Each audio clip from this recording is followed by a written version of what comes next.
Centroamérica estuvo durante sus primeros años de existencia unida bajo una misma bandera. Fue durante muchos años una sola entidad política dentro del Imperio Español.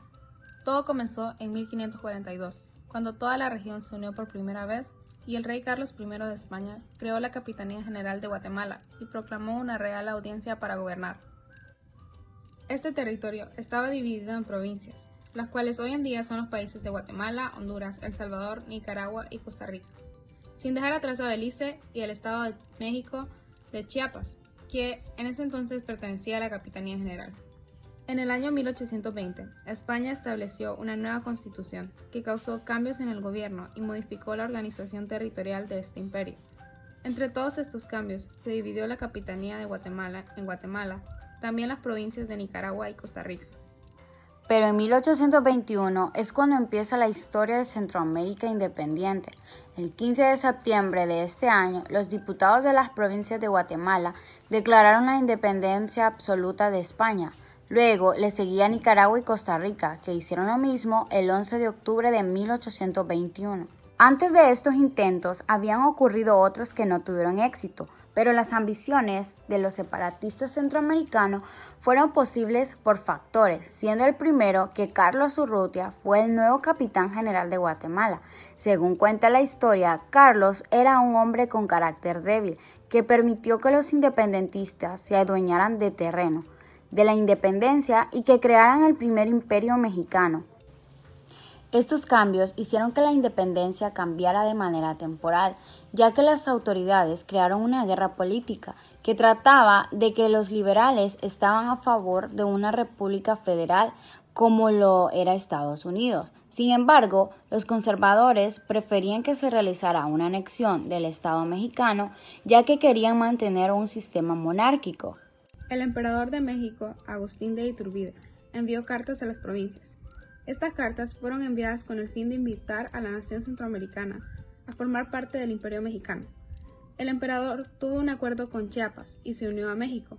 Costa Rica, por otro lado, forma parte de México un poco tiempo después, ya que Costa Rica se encontraba en guerra civil entre los anexionistas y federalistas. Guatemala estaba indecisa con respecto a la propuesta de formar parte de México, por lo que llevó a cabo la planificación de un congreso en 1822 para tomar una decisión.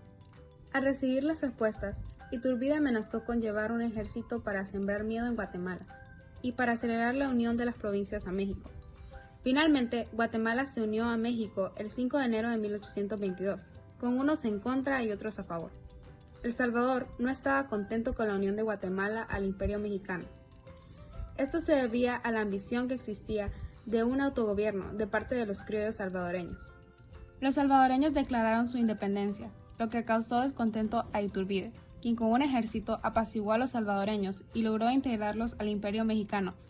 El 9 de febrero de 1823 toma a El Salvador y en febrero de este año el imperio pasó a ser una república federal.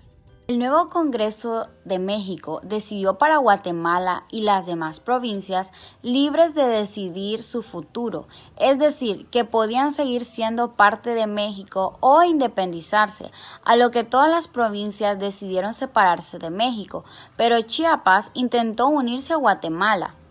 El 1 de julio del mismo año, diputados de todas las provincias reunidos en Guatemala declararon que serían independientes de España, y así fue como se estableció las Provincias Unidas de Centroamérica. Mientras provincias concretaba una constitución propia, la Constitución Española de 1812 fue adoptada. Este Congreso estuvo reunido hasta el 22 de noviembre de 1824, día en el que se aprueba la nueva Constitución y se estableció el nuevo nombre de la República Federal de Centroamérica. Y este quedaba dividido en 5 estados: Guatemala, Honduras, El Salvador, Nicaragua y Costa Rica. El primer presidente de la República Federal fue Manuel José Arce, que era un salvadoreño.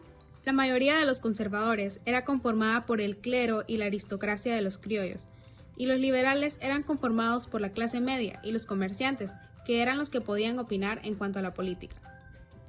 Esto hizo que los conservadores tuvieran control sobre el gobierno federal y se creó una guerra civil por la cual se dio a conocer el general Francisco Morazán, quien era un líder de los liberales. que fue reconocido luego de la Batalla de la Trinidad en 1827. En el año 1829, los liberales tomaron el control. En el siguiente año, Morazán se convirtió en presidente de la República Federal. Estableció nuevas políticas liberales, dejando atrás las que habían sido heredadas de España. Las reemplazó por leyes muy similares a las de Estados Unidos. Los liberales establecieron medidas que causaron resentimiento en la mayoría de la población. Por ejemplo, la privatización de tierras. El Salvador se rebeló en el año de 1832 y Morazán venció a las tropas salvadoreñas, debido a que actuó de inmediato. 2 años después, José Cecilio del Valle, quien era conservador, ganó las elecciones presidenciales, pero poco tiempo después murió en Guatemala, por lo que Francisco Morazán nuevamente fue electo para asumir su mandato, un periodo más, y trasladó la capital a San Salvador. Entre 1838 y 1840, los 5 estados iniciaron una guerra civil.